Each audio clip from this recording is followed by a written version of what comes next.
दोस्त बहुत अच्छे होंगे। तो मैं आपका दोस्त कृष्णकांत शर्मा एक बार फिर से स्वागत करता हूं आप सभी का आपके अपने YouTube चैनल मैथमेटिक्स नशा में। दोस्तों आज हम बात करने जा रहे हैं क्लास 9 का जो हमारा चैप्टर चल रहा है, चैप्टर फर्स्ट मोशन। उसी में हमारा रेस्ट पार्ट है, उसी को हम आज कंप्लीट करने जा रहे हैं। मैंने जैसा कि लास्ट वीडियो में आपको बताया था कि ये जो हमारा चैप्टर है इसे हम 3 पार्ट में कंप्लीट करेंगे। तो 2 पार्ट आप लोगों के साथ शेयर कर चुका हूं और उम्मीद करता हूं सबको बहुत अच्छे समझ में आया होगा। तो उसी सीरीज को आगे बढ़ाते हैं। आज अपना ये चैप्टर कंप्लीट करते हुए लास्ट पार्ट में आपके साथ शेयर करने जा रहा हूं। तो सबसे पहले बात कर लेते हैं कि आज हम इस चैप्टर में क्या क्या पढ़ने वाले हैं। दोस्तों आज की जो आपकी वीडियो है इसमें हम पढ़ेंगे वेरियस टाइप्स ऑफ ग्राफ्स। जी हाँ, मोशन के जो ग्राफ्स हैं उनके अलग अलग टाइप के ग्राफ होते हैं, उन ग्राफ्स के बारे में हम यहाँ पर पढ़ेंगे। और वेरियस टाइप्स ऑफ ग्राफ में 3 तरह के ग्राफ मैं आपको यहाँ पर बताऊंगा। एक है पोजीशन टाइम ग्राफ जिसे हम एक्सटी ग्राफ भी कहते हैं, second one is velocity time graph which is VT graph, and third is acceleration time graph which is eighty graph. And उसके बाद हम बात करेंगे यूनिफॉर्म सर्कुलर मोशन। तो यूनिफॉर्म सर्कुलर मोशन की तरफ हम बाद में जाएंगे, पहले हम ग्राफ्स की ही बात कर लेते हैं। ग्राफ्स में आपका जो फर्स्ट पार्ट है पोजीशन टाइम ग्राफ, आज हम इसे क्लियर करते हैं। सबसे पहले पोजीशन टाइम ग्राफ क्या है। अब पोजीशन टाइम ग्राफ जो हमारा बनना है वो बनेगा ऑब्जेक्ट की पोजीशनिंग और टाइम के बीच में। तो ऑब्जेक्ट की पोजीशनिंग क्या, टाइम क्या, वो सब चीजें अभी आपको क्लियर हो जाएंगी। उससे पहले हम समझ लेते हैं बेटा, जब भी आप ग्राफ बनाएं फिजिक्स के अंदर आप हमेशा एक बेसिक पॉइंट याद रखिएगा, जब भी कभी ग्राफ बनाएं दो क्वांटिटीज के बीच में, कोई भी दो क्वांटिटी आप अगर हो कोई भी, उन दो क्वांटिटी के बीच अगर आप ग्राफ बना रहे हैं तो उनमें जो इंडिपेंडेंट क्वांटिटी है उसे हमेशा हम एक्स एक्सिस पर करे रखेंगे और जो डिपेंडेंट क्वांटिटी है उसे हम रखेंगे अपनी y एक्सिस पर। अब जब बात आती है पोजीशन और टाइम की, तो पोजीशन टाइम में अगर हम टाइम की बात करें, टाइम ऐसी क्वांटिटी है जो किसी भी चीज पर डिपेंड नहीं करती, वो इंडिपेंडेंट क्वांटिटी है। तो इसीलिए टाइम को हम x एक्सिस पर रखेंगे और पोजीशन को हम रखेंगे y एक्सिस पर। अब पोजीशन टाइम ग्राफ जो हम बनाएंगे वो 3 कंडीशन में ग्राफ यहां पर बनाया जाएगा। फर्स्ट कंडीशन होगी कि अगर आपका ऑब्जेक्ट रेस्ट पर है तब ग्राफ किस तरह का बन के आएगा। अगर आपका ऑब्जेक्ट यूनिफॉर्म मोशन कर रहा है तब आपका ग्राफ किस तरह का बनेगा। और अगर आपका ऑब्जेक्ट यूनिफॉर्म एक्सेलरेशन कर रहा है, ऑब्जेक्ट के अंदर यूनिफॉर्म एक्सेलरेशन हो रहा है, तब किस तरह का ग्राफ बनेगा। बिल्कुल भी कंफ्यूज मत होइएगा दोस्तों, यूनिफॉर्म मोशन और यूनिफॉर्म एक्सेलरेशन दोनों अलग अलग चीजें हैं। यूनिफॉर्म मोशन मतलब आपने यूनिफॉर्म मोशन चैप्टर के स्टार्टिंग में पढ़ा होगा, if any object covers equal distance in equal interval of time then that type of motion is called uniform motion. उसी का ग्राफ हम यहां पर बनाएंगे। और यूनिफॉर्म एक्सेलरेशन का मतलब है कि ईच एंड एवरी सेकंड में उसका जो एक्सेलरेशन है वो इक्वली कॉन्स्टेंटली बढ़ रहा है। आइडिया मैं आपको देता हूं, जैसे फर्स्ट सेकंड में 2 मीटर पर सेकंड स्क्वायर इसका एक्सेलरेशन है, 2 मीटर पर सेकंड की स्पीड से उसने चलना स्टार्ट किया। आफ्टर सेकंड मतलब 1 सेकंड बाद एक्सेलरेशन हो जाता है उसका, 2 metre per second square acceleration है, तो सेकंड में उसकी स्पीड 4 मीटर पर सेकंड हो जाएगी। थर्ड सेकंड में उसकी स्पीड 6 मीटर पर सेकंड हो जाएगी। मतलब हर सेकंड में 2 मीटर पर सेकंड स्क्वायर का एक्सेलरेशन इंक्रीमेंट हो रहा है, एक्सेलरेशन बढ़ रहा है, वो कॉन्स्टेंटली बढ़ रहा है। हर सेकंड में दो मीटर पर सेकंड स्क्वायर का एक्सेलरेशन है, तो वो यूनिफॉर्म एक्सेलरेशन होता है। यूनिफॉर्मली एक्सेलरेशन जो है आपका बढ़ता जा रहा है, वो यूनिफॉर्म एक्सेलरेशन है। चीजों को समझेंगे। सबसे पहले स्टार्ट करते हैं हमारा रेस्ट की पोजीशनिंग में। आइए स्टार्ट करते हैं। हाँ जी, आपका ऑब्जेक्ट अगर रेस्ट पर है तो आपका ग्राफ किस तरह का बनकर आएगा। सबसे पहले हम ग्राफ का बेसिक हम ड्रॉ कर लेते हैं। ये हमारी y एक्सिस है, ये हमारी x एक्सिस पर। x एक्सिस पर मैंने लिया है time which is in second, और इस y एक्सिस पर हमने लिया पोजीशन जिसे हमने लिया है, पोजीशन जो है वो मीटर में लेते हैं पोजीशनिंग, ठीक है ना। अब बात कर लेते हैं पोजीशन टाइम ग्राफ या डिस्टेंस टाइम ग्राफ भी इसे हम लोग बोल देते हैं, ठीक है। डिस्टेंस टाइम ग्राफ भी आप कह सकते हैं इसे, ठीक है।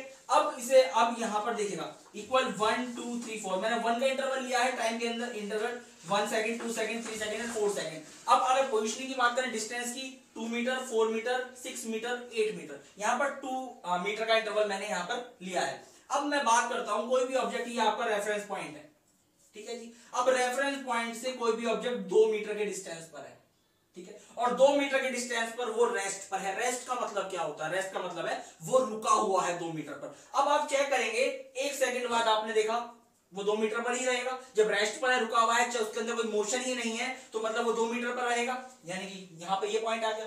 फिर 2 सेकंड आपने देखा, दूसरे सेकंड में तो भी वो 2 मीटर पर ही है, चलेगा ही क्यों जब वो ऑब्जेक्ट रेस्ट पर है। थर्ड में भी वो 2 मीटर पर ही है, फोर्थ में भी वो 2 मीटर पर ही है। अगर हम इसके बीच ग्राफ ड्रॉ करेंगे, एक स्ट्रेट लाइन इस तरह की ड्रॉ होकर आ जाएगी, और यही है आपका पोजीशन टाइम ग्राफ और distance time graph at rest. जी, रेस्ट की कंडीशन में आपका यही ग्राफ बनकर आएगा, ठीक है, समझ में आ गया होगा, बिल्कुल अच्छे समझ में आ गया होगा। सोच रहे होगे सर 9th क्लास में अभी से इतना सारा काम कैसे याद होगा। बेटा बिल्कुल भी मुश्किल नहीं है, मैं बार बार बोलता हूँ इस चीज को, मुश्किल क्यों नहीं है, क्योंकि 9th में आ गए हो, 9th में हो या 12th में हो, एक फॉर्मूला हमेशा हमेशा माइंड में सेट कर लो। क्या फॉर्मूला रखना है? रटना छोड़ दो, बिल्कुल रटना छोड़ दो, बाकी मुझ में छोड़ दो, ठीक है ना। तो रटना नहीं है, चीजों को समझना है, कॉन्सेप्ट समझने हैं। और अगर ये कॉन्सेप्ट समझ में आ गया ना, तो लास्ट वीडियो में हमने अपना वेलोसिटी टाइम ग्राफ बनाया था, जो ग्राफिकल मेथड के थ्रू हमने इक्वेशन सॉल्व की थी, उसमें हल्का सा डाउट रह गया था। कुछ बच्चों को कह रहे थे कि सर थोड़ा सा ग्राफ में डाउट आ रहा है। अगर ये मेथड समझ में आ गया, जो मैं सेकंड में ग्राफ शेयर करूंगा, वो समझ में आ गया, तो समझ लो वो आपका ग्राफिकल मेथड भी क्लियर है, क्योंकि बेसिक तो यहीं से उठाए वहां पे पहुंचा है, ठीक है ना। तो अच्छे समझना, रेस्ट की कंडीशन क्लियर आ गई होगी। अब बढ़ते हैं यूनिफॉर्म मोशन की तरफ। यूनिफॉर्म मोशन की डेफिनेशन सभी को पता है, याद है ना अच्छे से? बिल्कुल याद है बेटा, वही यूनिफॉर्म मोशन है। If any object covers equal distance in equal interval of time then that type of motion is called uniform motion. वही तो बात है। अब यही बात यहां पर देख लेते हैं। कोई भी ऑब्जेक्ट है, यहां पर रुका हुआ है, अब उसने चलना स्टार्ट किया। 1 मीटर ये आपका टाइम है इन सेकंड, ये पोजीशन डिस्टेंस है आपका इन मीटर। 1 सेकंड में 2 मीटर कवर किया, सेकंड सेकंड में 4 मीटर कवर किया, थर्ड सेकंड में 6 मीटर कवर किया, फोर्थ सेकंड में 8 मीटर कवर किया। आप यहां पर देख रहे हैं कि हर after every 1 second it is covering 2 metre of distance. मतलब टाइम इंटरवल अगर 1 है, डिस्टेंस 2, अपने आप उसी रेशो में बढ़ता जा रहा है। मतलब आपका जो दोनों के बीच जो रिलेशन है, वो टाइम इंटरवल और डिस्टेंस के बीच में इक्वल चल रहा है। और जब इक्वल चल रहा है, तो आपने इनके ग्राफिक यहां पर आपने पॉइंट शो कर दिए। पॉइंट तो शो करने आते हैं सभी को, 2 1 4 2, इस तरीके से। अब जो पॉइंट्स आपके बन कराए, उन्हें आपने ज्वाइन करा दिया, तो आपके पास जो लाइन ड्रॉ कराई, that will always be a straight line. ये मैं पहले ही बता चुका हूं। तो यही है आपका यूनिफॉर्म मोशन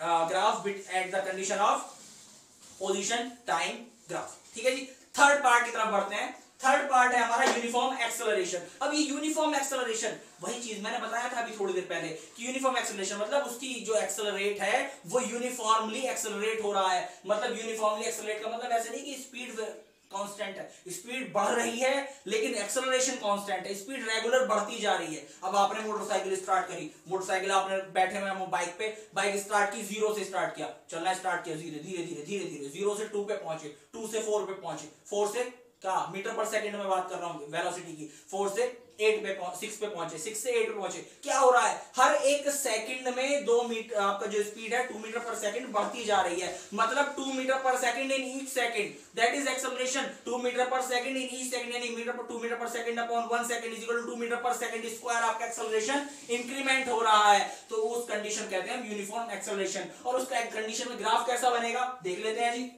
ये वही हमने नॉर्मल ग्राफ ड्रॉ किया है। अब यहां पर आपने स्टार्ट किया 2 मीटर पर सेकंड से, यहाँ पे जो डिस्टेंस है आपकी स्पीड है 2 मीटर पर सेकंड है। अब आपने यहां से स्टार्ट किया 2 से, ठीक है ना। आपने स्टार्टिंग 2 मीटर से हुई, 2 मीटर फर्स्ट सेकंड में 2 मीटर पर सेकंड वेलोसिटी आई। अब वेलोसिटी बढ़ी आपकी 4 मीटर पहुंची, 4 से 6 पहुंची, 6 से 8 पहुंची, हर सेकंड में 1 मीटर बढ़ रहा है। अब आपने यहां पर देखा फर्स्ट सेकंड में 2 मीटर कवर हुआ। अब जब आपकी वेलोसिटी बढ़ती जाएगी, वेलोसिटी बढ़ती रहेगी, मतलब टाइम पीरियड कम होता चला जाएगा, डिस्टेंस बढ़ता चला जाएगा। ऐसा ही तो होगा ना भाई। प्रैक्टिकल सी बात सोचो, जितनी तेज चलोगे उतना डिस्टेंस कवर करोगे, यही तो बात है। तो आप यहाँ पर कम स्पीड थी, 1 सेकंड में आपने 2 मीटर कवर किया, फिर आपने दूसरे सेकंड में सीधा आप 8 पे पहुंच गए। अब यहाँ पर क्या है, आपका जो ग्राफ है वो इस तरह से एक आपकी शेप बनकर आ जाएगी। और यही था आपका first condition, position time graph in these 3 condition. उम्मीद करता हूं सबको समझ में आ गया होगा। ज्यादा डीप भी नहीं जा रहा और ज्यादा ऊपर से भी नहीं छोड़ रहा, इतना समझा रहा हूं कि आपको अच्छे से आपके काम भी आए और आपको समझ में भी आए। तो उम्मीद करता हूं सबको समझ में आया होगा। तो फर्स्ट पार्ट आप यहाँ कवर कर चुके हैं। अब बढ़ेंगे हम अपने नेक्स्ट पार्ट की तरफ। आप अगर चाहें तो वीडियो पॉज करके अपनी नीड थिंग्स यहाँ से नोट कर सकते हैं। हम बढ़ते हैं नेक्स्ट पार्ट की तरफ। हाँ जी, फर्स्ट पार्ट हम कवर कर चुके हैं, पोजीशन टाइम ग्राफ। अब बढ़ गए हैं हम सेकंड पार्ट की तरफ, वेलोसिटी टाइम ग्राफ की तरफ। फिर से वही बात, वेलोसिटी टाइम ग्राफ जब हम बनाएंगे तो बेटा सीधी सी बात है कि उसे हम क्या, किस चीज को कहां पर लिया जाएगा, टाइम को हम लेंगे एक्स एक्सिस पर क्योंकि इंडिपेंडेंट क्वांटिटी है, और वेलोसिटी ली जाएगी आपकी वाई एक्सिस पर क्योंकि वेलोसिटी आपकी डिपेंडेंट क्वांटिटी है। फर्स्ट कंडीशन वही रेस्ट पर, अगर ऑब्जेक्ट आपका रेस्ट पर है तब वेलोसिटी टाइम ग्राफ किस तरह का बनकर आएगा। अब भाई मुझे छोटी सी बात आप ये बता दीजिए, अगर ऑब्जेक्ट रेस्ट पर है तो उसकी वेलोसिटी कितनी होगी? अरे सर कोई बात भी पूछी है, 0 ही तो होगी। अब जब 0 होगी तो आप देखिएगा यहाँ पर ये लिया हुआ है मैंने टाइम और यहाँ पर है वेलोसिटी। टाइम है आपका सेकंड में और वेलोसिटी आपकी मीटर पर सेकंड में। अब फर्स्ट सेकंड में आपने चेक किया, ऑब्जेक्ट आपका रुका हुआ है। अब 0 पॉइंट कहाँ है, ये है, फर्स्ट सेकंड में वेलोसिटी 0, सेकंड सेकंड में वेलोसिटी 0, थर्ड सेकंड में वेलोसिटी 0। तो इसका जो ग्राफ बनेगा, जो आपकी बेस लाइन है, जो एक्स एक्सिस है, बिल्कुल उसी पर चलता रहेगा। समझ में आ गई बात? इस तरह का ग्राफ आपका बन जाएगा वेलोसिटी टाइम ग्राफ। कब? जब आपका जो ऑब्जेक्ट है वो रेस्ट पर है, रुका हुआ है, मतलब वेलोसिटी 0 है। ये बात हुई रेस्ट कंडीशन की। सेकंड कंडीशन पड़ती है हमारी यूनिफॉर्म मोशन। अगर आपका ऑब्जेक्ट यूनिफॉर्मली मोशन कर रहा है तो आपका ग्राफ किस तरह का बनेगा? अब यूनिफॉर्म मोशन कैसा होता है कि हर एक सेकंड में इक्वल डिस्टेंस ट्रेवल किया जाए, तभी तो यूनिफॉर्म मोशन होता है। और इक्वल एक हर मतलब इक्वल टाइम इंटरवल में इक्वल डिस्टेंस कब कवर किया जाता है? कि अगर ऑब्जेक्ट कांस्टेंट स्पीड से चल रहा हो, मतलब स्पीड में कोई चेंज ना हो। अगर 2 किलोमीटर पर आवर की स्पीड से चल रहा है, बाइक हमारी इसमें बैठ के जा रहे हैं, तो वो 2 किलोमीटर पर आवर ही रहे पूरे रास्ते में, तभी तो यूनिफॉर्म मोशन होगा। तो इस कंडीशन में आपने चेक किया कि फर्स्ट सेकंड में 2 मीटर का डिस्टेंस कवर होगा, सेकंड सेकंड में अब क्या हो रहा है, आपकी डिस्टेंस की बात नहीं, वेलोसिटी की बात हो रही है। फर्स्ट सेकंड में आपका एक्सेलरेशन 2 मीटर पर सेकंड रहा, सेकंड कंडीशन में आपका acceleration 2 metre per second, third condition में आपका acceleration 2 metre per second, fourth second में भी आपका एक्सेलरेशन 2 मीटर पर सेकंड। मतलब ईच एंड एवरी सेकंड आपका जो एक्सेलरेशन है वो कांस्टेंट है। जब कांस्टेंट होगा जब तो भैया यूनिफॉर्म मोशन होगा। अगर वो कांस्टेंट नहीं रहा तो मोशन जो आपका यूनिफॉर्म कैसे हो जाएगा? वो तो नॉन यूनिफॉर्म हो जाएगा। तो ये वाली कंडीशन, इस तरह की जब आप ग्राफ ड्रॉ करेंगे तो जो आपका ग्राफ बनकर आएगा वो एक लाइन होगी जो कि आपकी एक्स एक्सिस के ऑलवेज पैरेलल ड्रॉ होगी। इस तरह कंडीशन में आपका ग्राफ इस तरह का होगा। ये बात आपको समझ में आ गई होगी। थर्ड कंडीशन करते हैं यूनिफॉर्म एक्सेलरेशन। अब यूनिफॉर्म एक्सेलरेशन क्या है? यूनिफॉर्म एक्सेलरेशन पहले बता चुका हूं कि बेटा ईच एंड एवर सेकंड उसका जो एक्सेलरेशन है वो कांस्टेंटली बढ़ रहा है। फर्स्ट सेकंड में 2 मीटर पर सेकंड की स्पीड थी, सेकंड सेकंड में 4 मीटर पर सेकंड हो गई, थर्ड सेकंड में 6 मीटर पर सेकंड हो गई, फोर्थ सेकंड में 8 मीटर पर सेकंड हो गई। यहां पर क्या हो रहा है? ईच एंड एवरी सेकंड में 2 मीटर पर सेकंड बढ़ता जा रहा है। मतलब चेंज इन वेलोसिटी, आपका एक्सेलरेशन की अगर बात करें, change in velocity upon time, यही तो होता है ना भाई, समझ रहे हो ना बात को? अब वेलोसिटी आपकी 2 मीटर पर सेकंड है, ठीक है, और हर सेकंड में, यानी कि आपका जो एक्सेलरेशन है वो 2 मीटर पर सेकंड स्क्वायर के हिसाब से बढ़ता जा रहा है। हर एक सेकंड में 2 मीटर पर सेकंड बढ़ता जा रहा है। तो अब हम इसका ग्राफ जब ड्रॉ कर रहे हैं तो फर्स्ट सेकंड में 2 metre per second velocity, second second में 4 हो गई, थर्ड सेकंड में 6 हो गई, फोर्थ सेकंड में 8 हो जाएगी। इसी तरीके से ये दो का गैप बढ़ता चला जाएगा। और जब आप ग्राफ ड्रॉ करेंगे बिल्कुल ये इस तरह की स्ट्रेट लाइन ड्रॉ होकर आएगी जैसे हमारी यूनिफॉर्म मोशन की लास्ट पोजीशन टाइम ग्राफ में आई थी। समझ में आपको आ गया होगा कि क्या चीजें हैं तीनों? ये आपका था वेलोसिटी टाइम ग्राफ। अच्छा, वेलोसिटी टाइम ग्राफ में एक छोटी सी चीज और जान लेना बेटा कि वेलोसिटी टाइम ग्राफ में जो लाइन आपकी ड्रॉ होती है, इसके नीचे का जो एरिया है, इसके नीचे का जो एरिया, कोई सी भी लाइन की आप बात कर लीजिएगा, लाइन के जो अंडर एरिया होता है वो हमारा होता है डिस्टेंस या डिस्प्लेसमेंट, जिसकी मैं बात करता हूं। डिस्प्लेसमेंट वो आपका एरिया होता है। अगर आपसे कहा जाए इसका डिस्प्लेसमेंट फाइंड कीजिएगा, बिटवीन 2 to 3 आपको डिस्प्लेसमेंट फाइंड करना है, तो हम क्या करेंगे? ये 2 to 3 का जो नीचे का रीजन है, ये वाला रीजन, इस रीजन की हम एरिया निकाल देंगे। अब एरिया कैसे निकाला जाएगा भाई? इस रीजन को ब्रेक कर लो, या तो ट्रेपेजियम का फॉर्मूला लगा दो वही वाला, या फिर ब्रेक कर लो कि एक तो राइट एंगल ट्राइंगल ये बन रहा और एक आपका नीचे आपका रेक्टेंगल बन रहा है, तो right angle triangle plus rectangle दोनों को जोड़ दो, आपके डिस्टेंस डिस्प्लेसमेंट कितना कवर होगा वो भी आप इसके थ्रू निकाल सकते हैं। और इसका बहुत अच्छा इस्तेमाल हमने ग्राफिकल मेथड जो हमने इक्वेशन सॉल्व करने का किया था अभी, उसमें हमने किया हुआ है। आप उस वीडियो को ध्यान से अब देखिएगा, आप समझ में आ जाएगा। तो मैं करता हूं सेकंड पार्ट भी आपको समझ में आ गया होगा, velocity time graph. Velocity time graph समझ में आ गया है तो आइए बढ़ते हैं अपने third part acceleration time graph की ओर। आप वीडियो पॉज करके वीडियो को नोट भी कर सकते हैं। हाँ तो दोस्तों बढ़ते हैं अपने नेक्स्ट पार्ट की तरफ, जो कि आपका एक्सेलरेशन टाइम ग्राफ। दो पार्ट आपको समझ में आ चुके होंगे, थर्ड पार्ट हम स्टार्ट करते हैं एक्सेलरेशन टाइम ग्राफ, मतलब graph between the acceleration and the time. अब एक्सेलरेशन टाइम ग्राफ फिर से वही चीज याद रखो कि किस एक्सिस पे किस चीज को लेना है। बट एक्सेलरेशन टाइम में टाइम ही एक ऐसी क्वांटिटी है हमारी जो इंडिपेंडेंट क्वांटिटी है, तो फिर से उसे एक्स एक्सिस पर लिया जाएगा और एक्सेलरेशन को लिया जाएगा वाई एक्सिस, यानी आपकी सीधी ऊपर वाली एक्सिस पर। अब बात कर लेते हैं कि अगर आपका ऑब्जेक्ट रेस्ट पर है तो आपका जो ग्राफ है वो किस तरह का बनकर आने वाला है। आप ध्यान से देखिएगा, अगर ऑब्जेक्ट रेस्ट पर है, उसकी मैं बात कर रहा हूं, रेस्ट पर है मतलब उसकी वेलोसिटी 0 है, वेलोसिटी 0 है मतलब एक्सेलरेट वो हो ही नहीं रहा। तो आप चाहे फर्स्ट सेकंड पर चेक कीजिएगा एक्सेलरेशन 0 रहेगा, सेकंड सेकंड पर भी एक्सेलरेशन 0 रहेगा, थर्ड सेकंड पर भी एक्सेलरेशन 0 रहेगा, फोर्थ सेकंड पर भी एक्सेलरेशन 0 रहेगा। 0 क्यों रहेगा? क्योंकि जब आपका ऑब्जेक्ट चल ही नहीं ना, उसके अंदर वेलोसिटी है ही नहीं, तो आपका एक्सेलरेट ही नहीं हो रहा, तो एक्सेलरेशन 0 है। तो एक्सेलरेशन आपका ये y एक्सिस पर है, ये x एक्सिस पर है, और हर कंडीशन में आपका एक्सेलरेशन 0 है। तो जो आपका ग्राफ ड्रॉ होगा, जो लाइन बनकर आएगी, वो आपकी जो x एक्सिस है वही आपका ग्राफ होगा इस तरह की कंडीशन में। सेकंड पार्ट की तरफ बढ़ते हैं, वो है आपका यूनिफॉर्म मोशन। अब यूनिफॉर्म मोशन अगर हो रहा है, अब एक छोटी सी चीज आप दिमाग में रखना, अब कंफ्यूज होने वाला पॉइंट है, लेकिन आपको बिल्कुल भी कंफ्यूज नहीं हो रहा है, ठीक है ना, ध्यान से समझना। कंफ्यूज क्यों हो जाते हैं? क्योंकि दोनों ग्राफ सिमिलर है, सेम है, लेकिन डिफरेंस क्या है वो मैं आपको बताता हूं।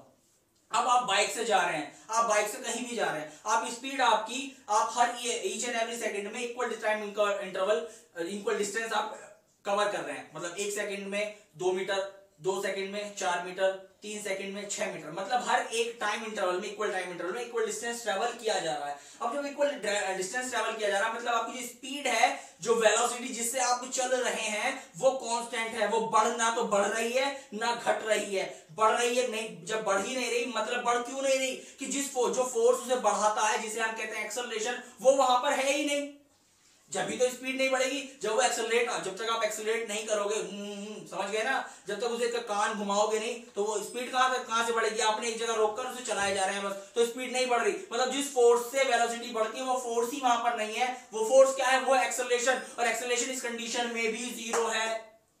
0 ही तो होगा ना, जब स्पीड ही नहीं बढ़ रही।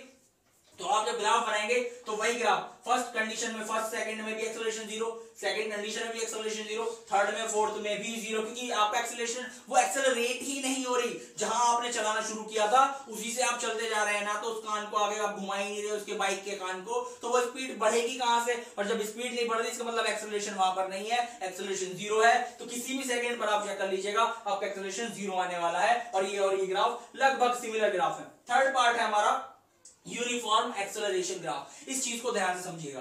अब यूनिफॉर्म एक्सेलरेशन क्या मतलब है? कि आपका हर सेकंड में, ईच आफ्टर एवरी सेकंड, आपका जो एक्सेलरेशन है वो कॉन्स्टेंटली बढ़ रहा है। मतलब आपने 1 सेकंड में हल्का सा एक्सेलरेटर दिया, 2 मीटर पर सेकंड बढ़ा दी स्पीड, फिर हल्का सा और दिया, 2 मीटर फिर बढ़ा दी स्पीड, फिर हल्का सा दिया, फिर 2 मीटर फिर बढ़ा दी। मतलब हर एक सेकंड में स्पीड बढ़ती जा रही है। कितनी बढ़ रही है? 2 मीटर पर सेकंड। तो 2 मीटर पर सेकंड स्पीड बढ़ रही है in each and every second, मतलब 2 मीटर पर सेकंड स्क्वायर का एक्सेलरेशन है। हर एक सेकंड में 2 मीटर आपका एक्सेलरेशन होता जा रहा है। फर्स्ट सेकंड में आपका acceleration 2 metre per second square, second में भी 2 मीटर पर सेकंड स्क्वायर। अब ये ग्राफ, ये देखते हो ना सर, इंक्रीजिंग ग्राफ तो है ही नहीं, बढ़ रहा है तो इंक्रीजिंग ग्राफ होना नहीं है, ऐसा नहीं है बेटा। आपको ये देखना कि आप ग्राफ किन चीज के बीच बना रहे हैं। आप यहाँ पर ग्राफ बना रहे हैं 2 मीटर आपका एक्सेलरेशन और टाइम के बीच में, और टाइम आपका ये है, ये एक्सेलरेशन है। फर्स्ट सेकंड में आपने 2 मीटर पर सेकंड था एक्सेलरेशन आपका। अब एक्सेलरेशन का मतलब ही है बढ़ना, ग्राफ नहीं है इंक्रीजिंग बने, एक्सेलरेशन का मतलब ही बढ़ना है, ठीक है। फर्स्ट सेकंड में 2 मीटर पर सेकंड, सेकंड में भी 2 मीटर पर सेकंड, थर्ड में भी 2 मीटर पर सेकंड, फोर्थ में भी 2 मीटर पर सेकंड। इसका मतलब है हर एक सेकंड में एक्सेलरेशन 2 मीटर पर सेकंड होता जा रहा है। तो स्पीड बढ़ रही है, एक्सेलरेशन 2 मीटर पर सेकंड ही, एक्सेलरेशन वही है 2 metre per second. Speed, acceleration की वजह से स्पीड बढ़ेगी, जो आपने लास्ट ग्राफ में अभी देखा था, बट एक्सेलरेशन आपका 2 मीटर पर सेकंड है। और जब ये ग्राफ आप ड्रॉ करेंगे तो इन पॉइंट्स को आपने लिया और जब ज्वाइन कराएंगे तो स्ट्रेट लाइन आपकी आएगी, और जो स्ट्रेट लाइन होगी वो आपकी एक्स एक्सिस के पैरेलल होगी। ये था आपका वेरियस टाइप ऑफ ग्राफ। तीनों कंडीशन मैंने बताई, position, velocity, position time graph या डिस्टेंस टाइम ग्राफ भी कहते हैं इसे हम, वेलोसिटी टाइम ग्राफ और एक्सेलरेशन टाइम ग्राफ। वो तीनों, इन तीनों ग्राफ की 3 कंडीशन, रेस्ट में कैसा ग्राफ बनेगा, यूनिफॉर्म मोशन अगर हो रहा है तो कैसा ग्राफ बनेगा, और अगर यूनिफॉर्म एक्सेलरेशन हो रहा है तो कैसा ग्राफ बनेगा। ये सब चीजें मैं आपको बता चुका हूं। उम्मीद करता हूं यहां तक सबको समझ में आ गया होगा। अगर समझ में आ गया है तो वीडियो को पॉज करके आप नोट कर सकते हैं। हाँ तो फ्रेंड्स, हम अपने ये वेरियस टाइप्स ऑफ ग्राफ समझ चुके हैं अभी आगे अच्छे से। अब आगे बढ़ते हैं अपने नेक्स्ट पार्ट की तरफ, which is uniform circular motion. अब यूनिफॉर्म सर्कुलर मोशन ये क्या चीज है? बिल्कुल बेटा ध्यान समझना, लास्ट टॉपिक है और बहुत आसान टॉपिक है, और उसके बाद कहानी खत्म। हाँ जी, यूनिफॉर्म सर्कुलर मोशन। अब अब यूनिफॉर्म सर्कुलर मोशन को समझने से पहले हम पढ़ते हैं सर्कुलर मोशन क्या है, क्योंकि अगर खाली मोशन का मोशन तो आपको पता है, ठीक है ना। अब पढ़ते हैं सर्कुलर मोशन। अब सर्कुलर मोशन क्या है? If any object is moving on a circular path then that kind of motion is called circular motion. अगर कोई भी आपका मोशन, आपका कोई भी ऑब्जेक्ट है वो सर्कुलर पाथ पर मूव कर रहा है तो वो सर्कुलर मोशन है। अब यूनिफॉर्म अगर इसमें जोड़ दिया जाए, यूनिफॉर्म का मतलब क्या है? यूनिफॉर्म का मतलब ये है if any object is moving on a circular path with uniform speed then that type of motion is called uniform circular motion। जी हाँ, अगर कोई भी ऑब्जेक्ट एक सर्कुलर पाथ पर यूनिफॉर्म स्पीड से मोशन कर रहा है, घूम रहा है, चक्कर लगा रहा है, तो उसे हम कहते हैं यूनिफॉर्म सर्कुलर मोशन। बिल्कुल समझ लेते हैं इस चीज को। ये कोई सर्कुलर पाथ है, ये कोई ऑब्जेक्ट है आपका ए, ठीक है जी। अब इसने यहां से चलना स्टार्ट किया, इस तरफ ये चल रहा है, इस तरफ ये चल रहा है, इस तरफ चल रहा है, सर्कुलर मोशन कर रहा है और यूनिफॉर्म स्पीड से चल रहा है, तो ये मोशन इसका है सर्कुलर मोशन। अब ये मोशन कर रहा है, अब ये यहां से इसने चलना स्टार्ट किया था इस सर्कुलर पाथ पर और वापस यहां तक आने में जो इसे लगा उसे हम कहते हैं टाइम पीरियड, ठीक है जी। उसे कहा जाता है टाइम पीरियड और इसे हम रिप्रेजेंट करते हैं टी के थ्रू। समझ में आई बात? टी के थ्रू से रिप्रेजेंट किया जाता है। अब ये सर्कुलर पाथ जो भी हमारा जिस पर मोशन हो रहा है, इसकी रेडियस हमने मान ली आर, रेडियस आर मान ली। अब रेडियस आर है, अब आप मुझे एक छोटी सी बात बताइएगा कि यहां से इसने चलना स्टार्ट किया, ये इस तरीके से चल रहा है, सर्कुलर पाथ पे चल रहा है, तो इसने एक चक्कर लगाने में कितना डिस्टेंस ट्रेवल किया, क्या कोई बता सकता है? बिल्कुल बता सकते हो यार, 10th क्लास में सर्कल अच्छे से पढ़ चुके हो। बेटा यहां से चला सर्कुलर पाथ पे, चला वापस यहां पर आ गया, तो मतलब इसने सर्कल का एक पूरा चक्कर ले लिया, तो मतलब सर्कल के सरकमफ्रेंस पर घूम गया ये, और सर्कल के सरकमफ्रेंस का फॉर्मूला क्या होता है? 2 पाई आर। बिल्कुल, तो सर तो डिस्टेंस ट्रेवल कितना हो गया इसका? 2 पाई आर। यहां तक ये चीज समझ में आ गई होगी। डिस्टेंस पता चल गया आपको, इसका कितना डिस्टेंस कवर किया वो पता चल गया, और टाइम पीरियड आपका टी है। अब अगर इससे कहा जाए कि इसकी स्पीड बताइएगा, तो बेटा स्पीड का फॉर्मूला क्या होता है? Speed is equal to distance upon time होता है या नहीं? हाँ जी, वही होता है। क्या होता है? Distance upon time. अब डिस्टेंस अपॉन टाइम यानी डिस्टेंस है आपका 2 पाई आर और टाइम पीरियड, एक चक्कर लगाने में कितना टाइम लगा? That is capital T upon T. ये आपका फॉर्मूला यहां पर आ गया यूनिफॉर्म सर्कुलर मोशन के लिए। अगर आपको स्पीड निकालनी है तो 2 पाई आर अपॉन टी। ये आपका चैप्टर यहां पर खत्म होता है, और ये मैंने लास्ट फॉर्मूला इसलिए दिया क्योंकि आपका एनसीईआरटी में लास्ट क्वेश्चन इस पर बेस्ड होगा, आप उसे आराम से कर सकें। तो उम्मीद करता हूं सबको सभी चीजें बहुत अच्छे से समझ में आई होंगी। अगर सभी चीजें अच्छे से समझ में आई हैं तो प्लीज वीडियो को लाइक कर दीजिएगा और अपने जैसे कुछ फ्रेंड के साथ शेयर भी कर दीजिएगा कि उन्हें भी अच्छे समझ में आ सके। और जो फर्स्ट टाइम वीडियो देख रहे हैं वो प्लीज चैनल को सब्सक्राइब कर दीजिएगा। तो जाने से पहले वही अपना लाइनर में शेयर करता हूं। क्या लाइनर है? जी हाँ बेटा, बेसिकली हम अगर फिजिक्स पढ़ा रहे हैं लेकिन हमारा जो कोर है वो तो मैथमेटिक्स ही है, तो लाइनर तो वही रहने वाला है। और जब लाइनर वही रहने वाला है तो लाइनर क्या है? Forget about all the addiction, only do mathematics नशा। So I am signing off for the day. Thank you so much friends.